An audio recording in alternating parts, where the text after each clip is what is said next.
Welcome, everyone. Good to see you all on this Wednesday of our summer session. I was inspired enough by Corin's talk, was that yesterday, to do things a little bit differently from the way I do usually, which is I actually wrote my talk point by quite, one line after another in the same way she did, because hers was so articulate. And usually what I use is index cards, and that just gives me the points. And then I go along on that. But somehow after hearing her, I just went to the computer and started writing, and it came out like a written talk. So we'll see how this works. I usually like to be kind of off the cuff, but we'll see how far off the cuff I can go and still have a script. So I want to talk today about my favorite subject, the radical core of the Buddha's teaching of no self. So the purpose of the Buddha's method, and also our bodhisattva vows, is of course to save beings from suffering. And a main point of this radical insight of the Buddha is no self equals no suffering.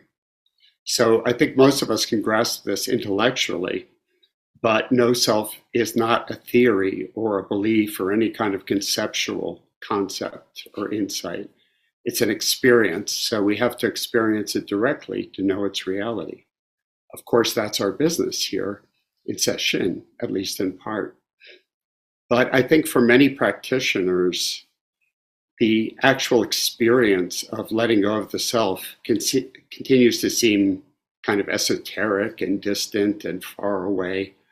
The kind of thing we might realize after 10 or 20 more years of practice. I mean, if anybody ever really gets to it anyway, or if it really ever happens, or if I have what it takes to see it, which I probably don't do. I know I don't think so. So all of that stuff gets in the way, right? Of course, it's a true intuition. In a way, the small self can't realize no self. That's, it's a contradiction in terms, but it's not as though our true self nature, which is no self, is any distance from it. It's closer from us. It's closer than we can imagine. Some people even find the prospect a little bit scary, like, if I lose myself, will I vanish? Will I lose my mind? Will my personality go away? What will be left of me? Well, first off, you can't really lose anything that isn't there in the first place. And that's the whole point of this sense of fundamental separation that we have. It's not actually a real thing. It's kind of like you're in the garden and you step on the garden hose, and for a minute you think it's a snake and you jump back and you're filled with fear. And then you look down, oh, it's just a garden hose. We don't have to root out our beginning notion that it was a snake, right? As soon as we see through the illusion, it wasn't there in the first place. And so the individual, separate, freestanding self is like that. We see through it and it vanishes. It doesn't have to be gotten rid of or rooted out.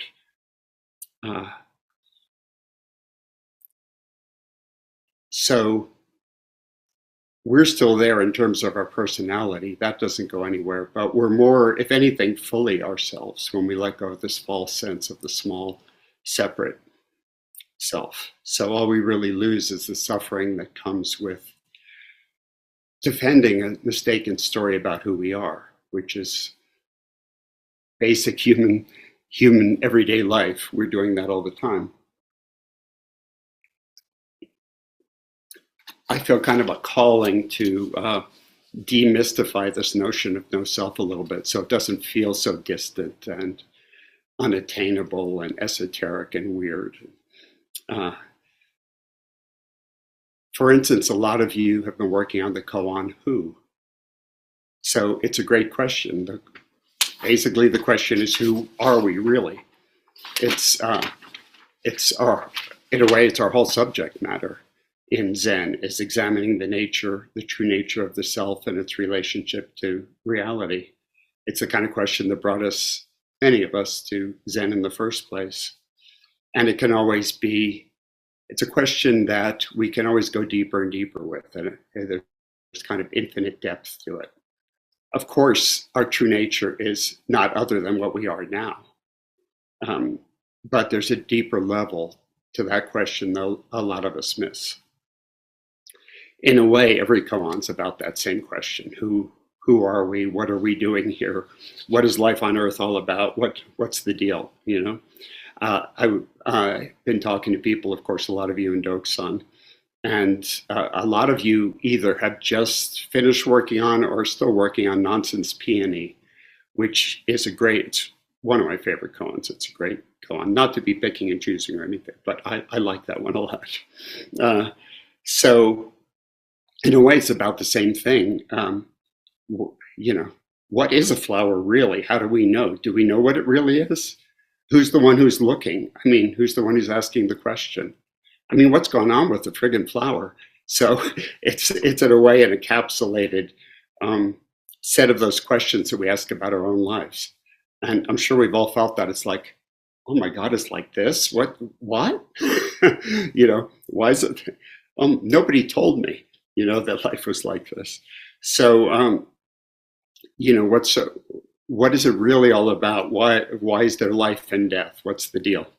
So it's all part of the same investigation in a way, whether you're working with a koan or whether you're working with the breath or with just sitting practice. So I want to give you some hints on how to approach it. So one thing many of you have heard me say before is when we're in sesshin, our business is not to leave reality. So actually, that's our business in the whole of life, but in sesshin, we get to practice it in a very focused way. What that means is to stay present, because that's the only place the reality of our lives actually happens, is right in this present moment. I think we all know that the past has echoes into the present in terms of effects it had upon our bodies and minds and hearts, but that's not the same as it being actually here. And the future, well, we all know cases of people who were going through their lives, no doubt, just like we are, thinking about what's coming next and what they're going to do later, what they're going to do next week, and what happens when they're old, and their life just stops unexpectedly, and none of that happens. I mean, I could keel over right now. It could happen, right? We never know when that's going to happen. I'm sure such things have happened.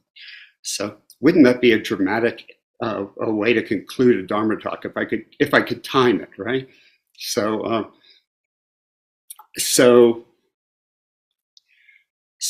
to stay with our direct experience of reality means to stay with our present moment experience. And in sesshin, we have this great container to do that.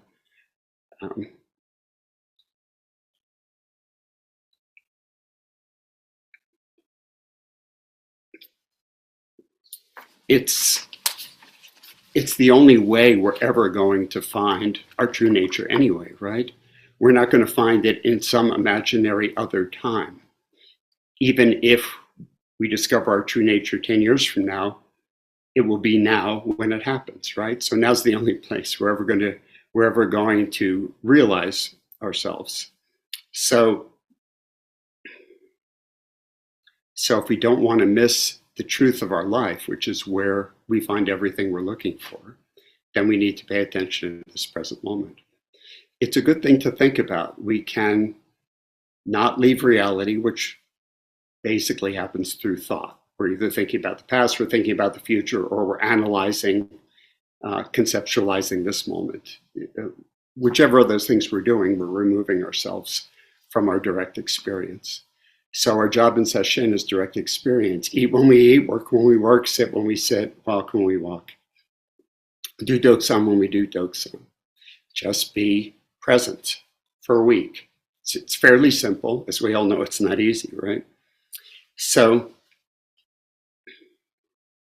as I've said before, this means in reality being only this present moment, we're spending our entire lives together. And I've got to say, you're a pleasant group of folks to be doing that with. So much better than, say, a group of politicians or something, you know.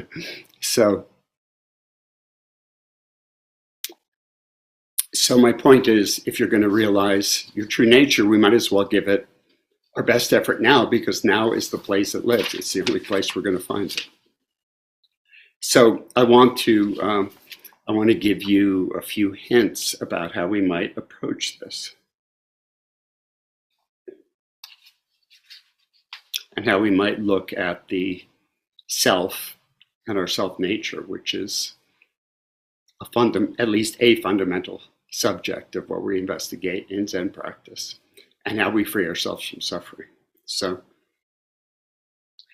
let me demonstrate what I mean. Let's just take a minute, turn inward, look into our direct experience, and without leaving reality, that's against the rules of this game, ask yourself who you are without leaving now.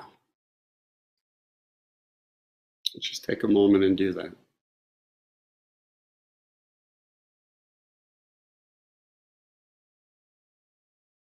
Now we have to finesse this a little bit. Not leaving now means you can't dredge up anything from memory. You can't bring up, without dredging from memory and exiting now, you don't know your name, your age, your profession, your gender. Don't know a thing about ourselves, right? To do that, we have to pull from the past, from past learning. So don't worry, those relative details in our lives are not going to be lost. They'll still be accessible, even if we completely realize our true nature as a much bigger self than we ever imagined. We're still going to be able to grab those small self details and download them when we need them. When, for instance, we have to withstand an IRS audit, or we get pulled over by a cop or something, we're going to need to account for ourselves in very conventional terms, right? I was talking to a student about this yesterday, a student in this sesshin, and she said something that was really funny that amused us both. It was something like, I hope I quote her right, but I was using the example of, if a cop pulls us over, we'll have to present who we are in conventional terms, right? And she said, yeah, I guess when he asks for my ID, I can't just tell him, I am the clouds, I am the wind, right? We're going to have to account for ourselves in those conventional terms. So that doesn't go away. Our individual identity will still be accessible when we need it. We just don't have to believe that's the whole of reality. It's actually, if you think about it, all that past data about who we are, it's imaginary, isn't it? It's just a bunch of thoughts. I mean, we can't grab that past self and, I don't know, take it out for a bike ride, go shopping with it. You know, it's not there. It's not graspable. It's not real, right? So without thinking that story of ourselves, it doesn't even appear. It doesn't rise to consciousness. We have to go into storage of the past and bring it forward. But if that's not who we are, because who we are in reality is happening now, isn't it? And we don't have access to that because we're not leaving reality. Well, then what's left? Who are we? And so this is the question we're looking at. So I think even though we went to this place in the now where we're not pulling from the past, that doesn't mean that we turned into the next person in the room, right? We're still here individually. So what's the nature of that experience of being here? You know, as a Sean, or as a Todd, or as a Kristen, or whoever else we are. If we stay with reality, what we are is already pretty stripped down, isn't it? No self is a big territory. It's a big wilderness. But this is an entry point to it. Aren't things already much simpler in who we are, and who we really are, who we actually are in reality? The other way to look at it is, right now, does anyone have a problem? If something's hurting, okay, you got a problem. But most moments are much like this one. We would have to import a problem from our conceptual thinking. Problems usually have to do with things that happened in the past. We're afraid they're going to happen again in the future, or something similar will happen. There's definitely times for tussling over things with the analytical mind. It's a wonderful tool, but it's absolutely useless in Zazen.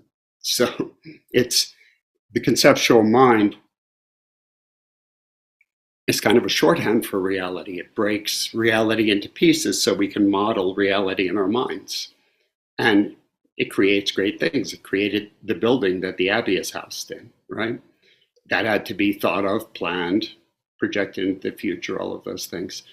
But that happens by breaking it down to doors, windows, joists, I don't know, all the things that houses are made of, and understanding how to put them together. We can't use a partial tool of the mind to grasp wholeness, to grasp the wholeness of what we really are, which is what we're talking about when we let go of the small self. We gain the universe. We gain a sense of wholeness that that is what we came from and what we're going back to. And in between, we have this little dream of who we are that isn't really accurate. And it's not really satisfying, is it? If we were really satisfied with that small story of who we were, the kind of thing we say at a cocktail party, that's why a lot of us hate cocktail parties, right? Who am I? What do I do? Who am I married to? Where do I live? All these things. And it just seems false. But we know intuitively in some way it's false, right? So if that was satisfying to us, we wouldn't be here with our knees and backs aching and fighting fatigue and trying to raise our energy again and again to keep going back to the practice. Of course, those are just the impediments. The wonderful things are truly wonderful, but these are often the things we face, right? We wouldn't be doing that if we were satisfied with a small sense of self. We know somehow something's not right about it. So that's an entryway to this vast territory of no self. There are many different aspects and many different ways of looking at it. But again, let's just go back to, we can't project into the future. We can't load from the past. And let's not, if we can avoid, the main problem with the present is we judge it. So, which means we're evaluating how we're doing and whether the next person over is. Well, Corin's got a shaved head. She must be enlightened. I'm not sitting as well as I could never sit as well as Corin. She probably knows self already, right? That kind of thinking, is weighing and evaluating, is just reinforcing our sense of who we are as a small self, right? So no past, no future, no judging. What's left? What's left in our experience if we just again look inward to our experience?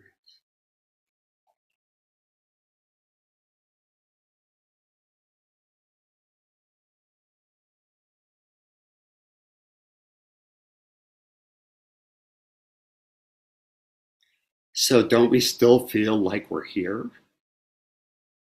We're aware. I don't think we can deny that there's this sense of being present and aware, right?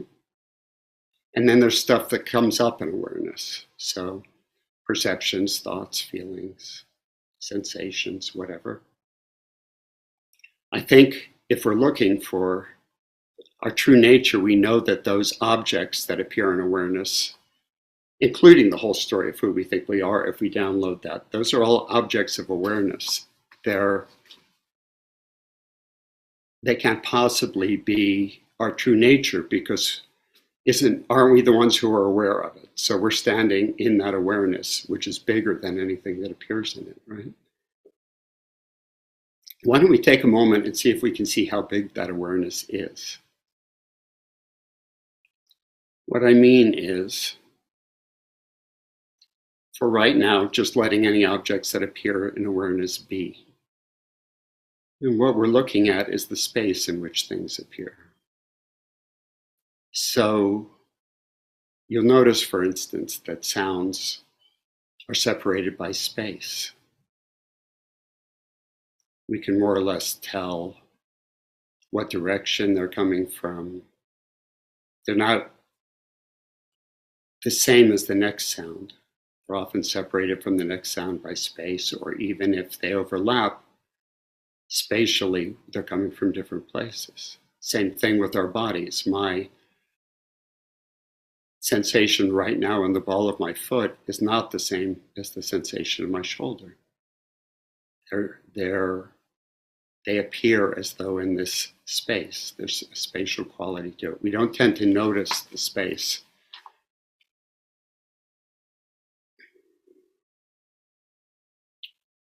if a thought comes into our mind, sometimes we say our mind is filled with thoughts. How do we know it's filled with thoughts instead of one thought? It's because there might only be a little glimmer of space, but there's some sense that there's space around the thought. That space is the field in which it appears, right? Sound appears, sensation appears, thoughts appear. We say thoughts appear in our mind. We're intuiting that there's something called our mind, which in itself is rather nebulous. But things rise to awareness, and we recognize that. We just don't tend to focus on it. It's like walking into a room and seeing the space instead of being focused on the objects, right? So what I'd like you to do is look out towards where if you really relax into that space, and you look out towards where the horizon would theoretically be in this space. Helps to close your eyes. I should have said that before. Ask yourself how far that space extends. That space of awareness.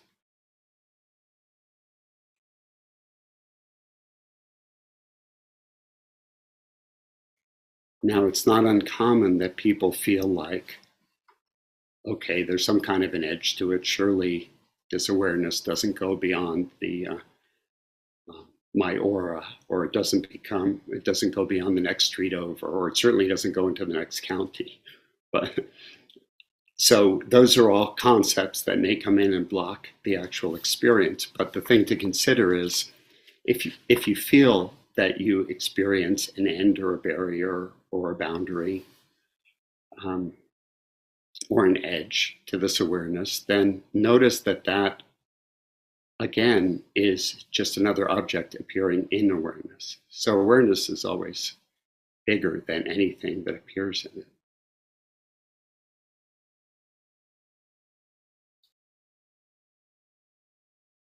If we had more time, and I'm happy to talk to any of you about this in Dokusan,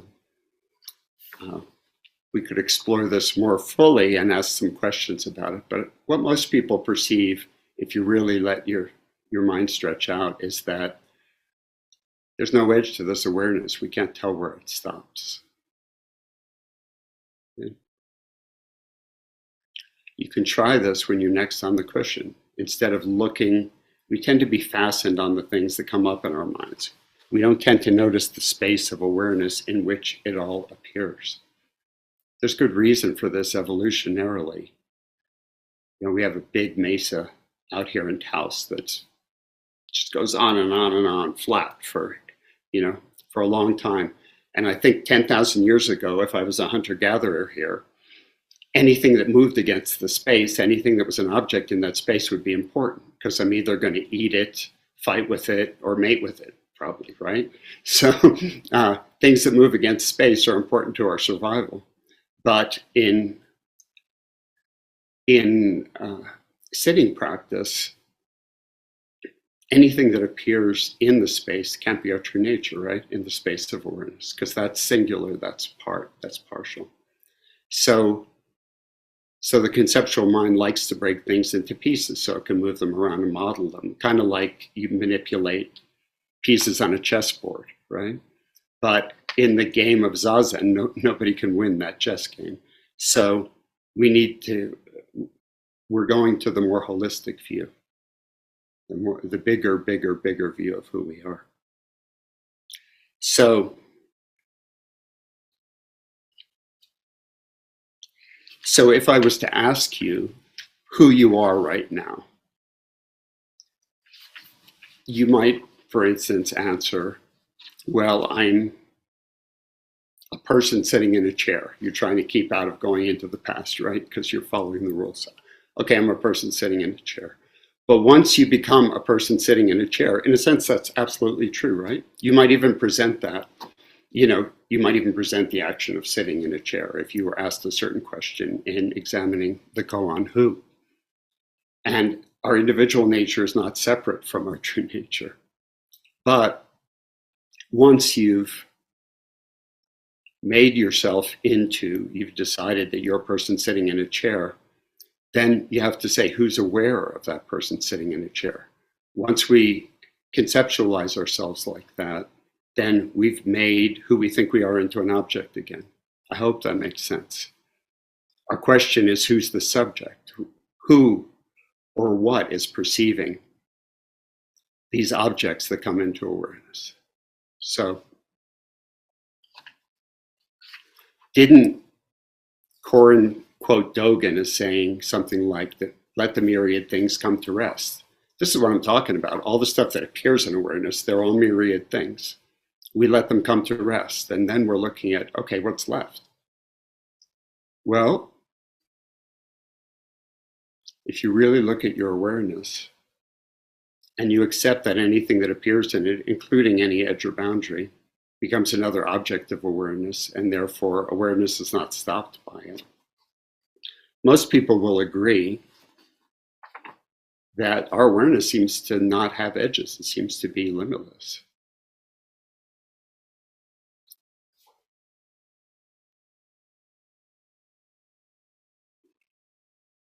So this is none other than the awareness we were born with. One of the reasons we sometimes call it original mind. We were born with awareness, and it's a really good exercise to remember that. Because when we were born, until we learned words, which is where we started to learn concepts and where we started to learn how to think, we did not have a notion of a separate self. We didn't have any notion that the world was broken into separate things.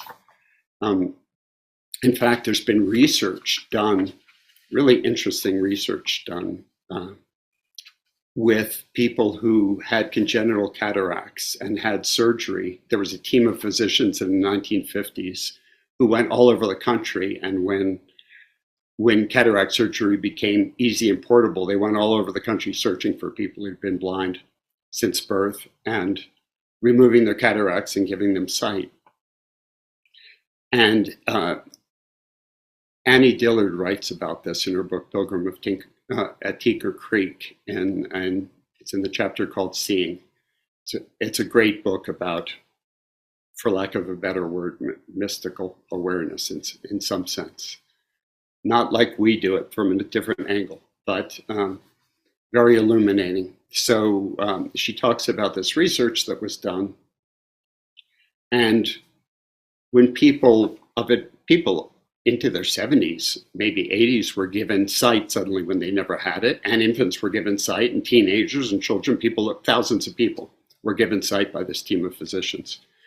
When a person is given sight as an adult, they do not see the world as we see it, which is, when we see it, there's apparent depth to our vision. The strange thing is that apparent depth, which means there's me over here and things over there, which means separation. That's not the way we saw things at birth, and it's not the way that newly sighted people see the world.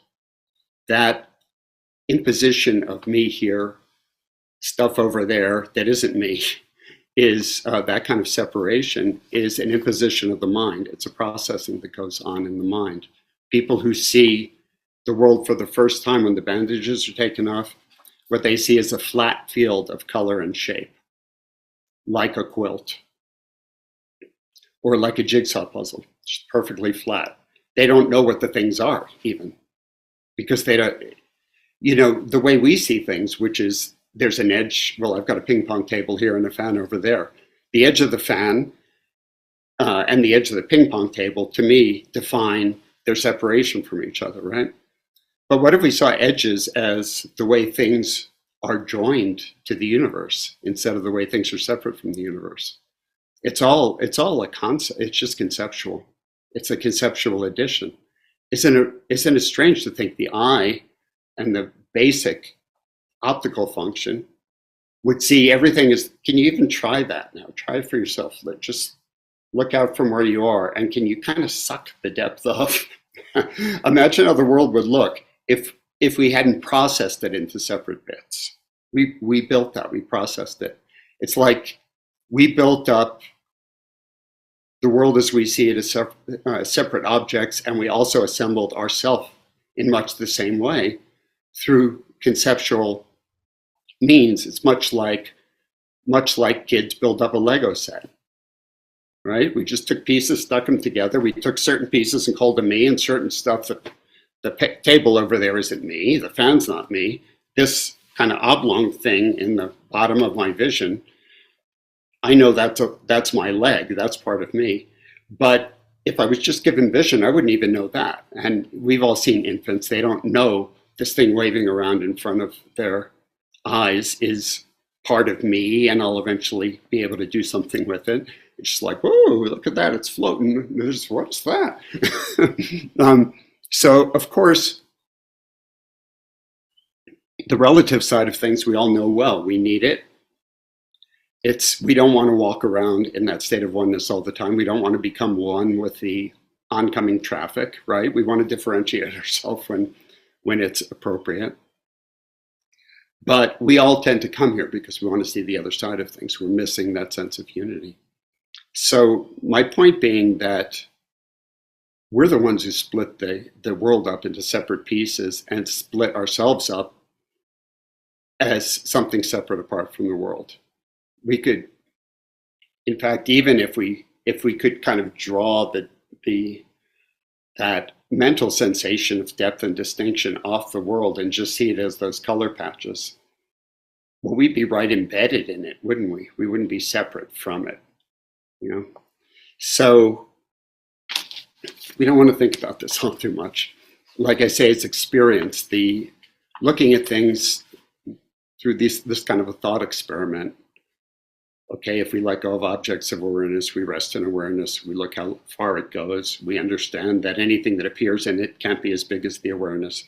Maybe this is our true nature. I'm going to take a closer look. You know, it gets us to that edge. Then you take the closer look, right? Thinking about it's not going to get us there. It's the wrong tool for the job. So the next question that comes up is, if Todd's awareness is infinite, and my awareness is infinite, and Joni's awareness is infinite, and Shishin Roshi's awareness is infinite, what does that say about our awarenesses? Every human being presumably has access to this awareness. It's a natural part of our equipment. So there's about 8 billion of us. Does that mean we somehow have 8 billion separate infinite awarenesses? I don't know, maybe stacked one on top of the other like pancakes or something? No, it doesn't make any sense, does it? You know, could it be that awareness is universal, and that what's looking out at me now through Koan's eyes and what's looking out through me at all of you, that's the same awareness, and everything else we think of as the self is window dressing. It's conditioning that got laid on top of it. If we were getting theistic here, that might sound a universal awareness that at least all human beings share. We don't know how far it goes beyond that. That's starting to sound a lot like what they call God, right? You know, we don't have to personify it. Once you personify it, it starts to feel like my fan. It's over there. God's over there. You know, that's not the way we see it in Buddhism. Whatever that universal nature, that universal awareness is, it's only to be found here inside of us. The strange thing is, it's in plain sight. We're just conditioned to see the objects that appear in awareness. We don't tend to look at the awareness that receives it. Could it be that's where we look for our true nature? In this place that is aware but has no edges? That, yeah, some people could quibble and say, oh, that's all a trick of the mind. Yeah, quibble if you want, but it sure looks to me, from my own experience, that, you know, that might just be the place to look for who we really are. Not outside the world of separation. We're not going to find it in the world of separation, are we? Everything I think of as Sean is just more stuff that appears in awareness. It's just more stuff. You know, don't we want to know what the ground is? Don't we want to know maybe if we even look at, even if we look closely at those objects that appear in awareness, we might even ask ourselves, well, what are those made of? You know, if the awareness is infinite, maybe it goes kind of inside those too. Maybe that's what everything's made of, really, at the bottom, if you went far enough. I don't know. It's an interesting. These are interesting questions to ask. I've been reading Shishin Roshi's manuscript and giving a little feedback for his manuscript on the 5 ranks of Tozan, which has a lot to do with the absolute and relative. We're talking about absolute and relative here. Relative is the stuff that appears in our awareness, right? We're looking for what the absolute is. You know, what else is going on? And Roshi's book, he quotes Ramana Maharshi to get back to who.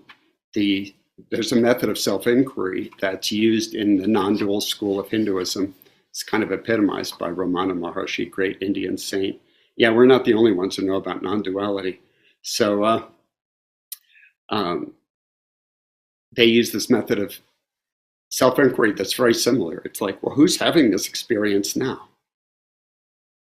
You know, but let's not get lost in the experience. Dogen calls it taking the backward step.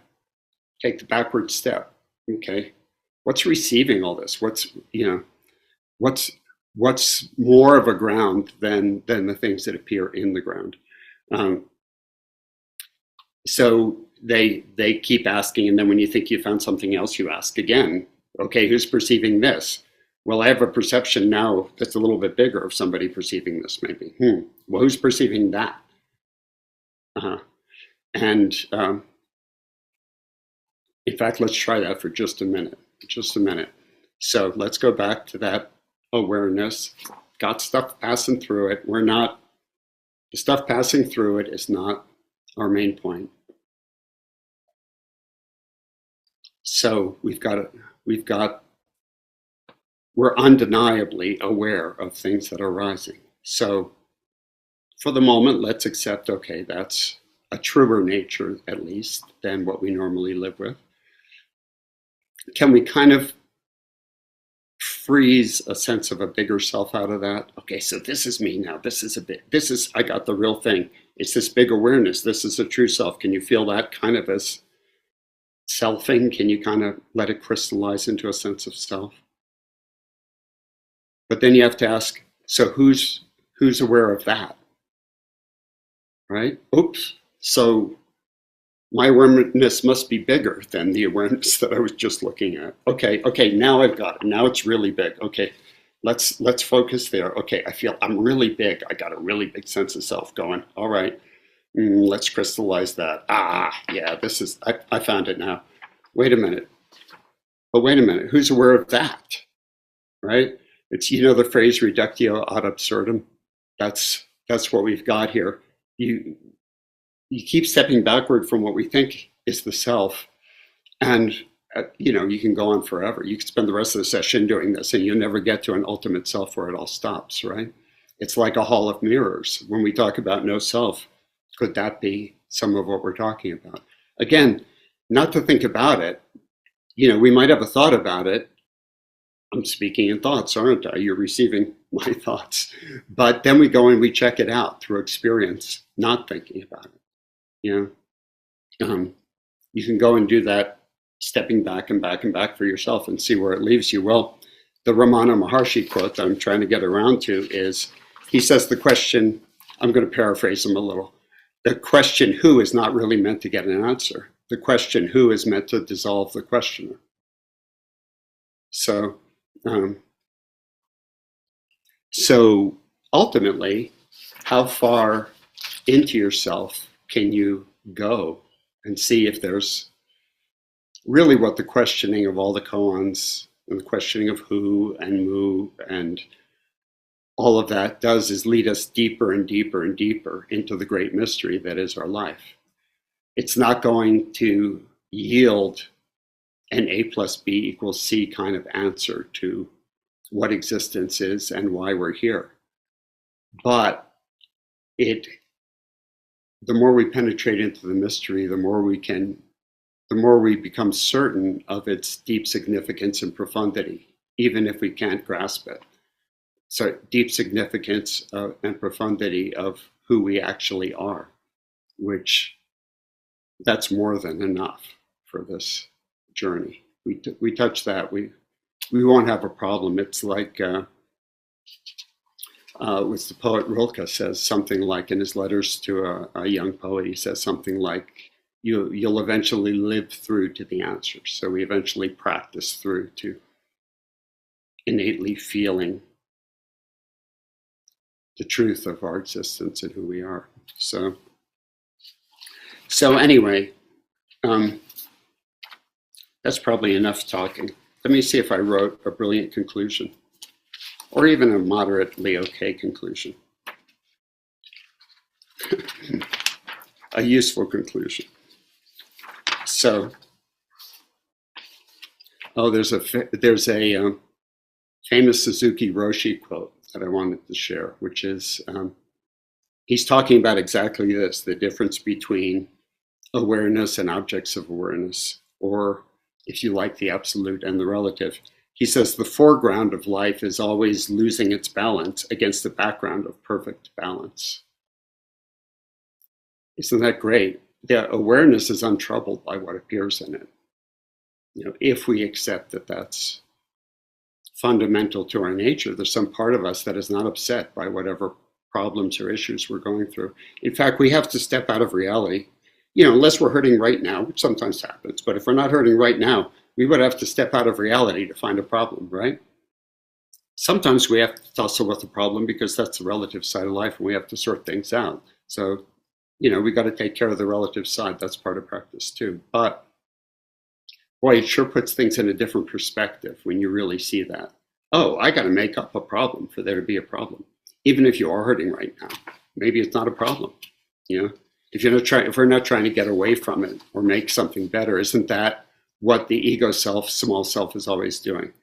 I don't like this moment, I'd like a different moment, right? But then we're stepping out of reality. We're nowhere near reality if we're trying to aim for a different moment, right? You just stay with this one. So that's all we got to do in sesshin. So try to catch ourselves when we want to leave reality. And we want to leave it for a lot of reasons. We get uncomfortable, we get tired, we get bored, we want some entertainment. So these are all ways the mind seeks for a better moment than the one we've got. But we're automatically leaving reality when we do that. So our task in sesshin is don't leave, just stay right here. It's actually natural if you let yourself sink past the restlessness, the boredom, the desire for diversion, all that stuff. But you want to keep the spirit of inquiry. It's not passive. We're interested in the landscape. We're interested in what we're seeing. We've just stepped into this big territory of no self. Aren't we interested in it? Well, we better be, but not in the way we think about it, in the way we're paying close attention. It's the same. We will find ourselves becoming interested if we leave space for that in much the same way that we become interested when we're on vacation. You're on a train to Munich. You don't have to make an effort to want to look out the window. Of course you want to look out the window. You're on vacation, right? But it's rejuvenating. It's not a strain. We're just being drawn into it because we're interested. So if we stay with reality enough, we can find that same quality of interest, that same quality of it drawing us in almost effortlessly. In fact, we may realize that to think or to leave reality, we have to make an effort. If we look closely, we'll find that's true. Every time we try to leave reality, there's an element of effort, of strain. No wonder we're exhausted all the time because we're always trying to leave reality, aren't we? The whole culture is about that, right? So if you let yourself just rest here in reality, as Koan reminded us, to enjoy that state of peace. There's a state of peace, there's a state of, I don't know, let's not bother it with labels, then we're getting into concepts. It's a good feeling. You're allowed to enjoy it, okay? It doesn't have to be a grim grind. That the awareness is just there all the time. When you touch it, when you sense that touch that sense of stillness, maybe for a moment where nothing is in it, it feels good. So can we just try and stay there? And it actually doesn't take effort to stay. It takes effort to grab the next diversion.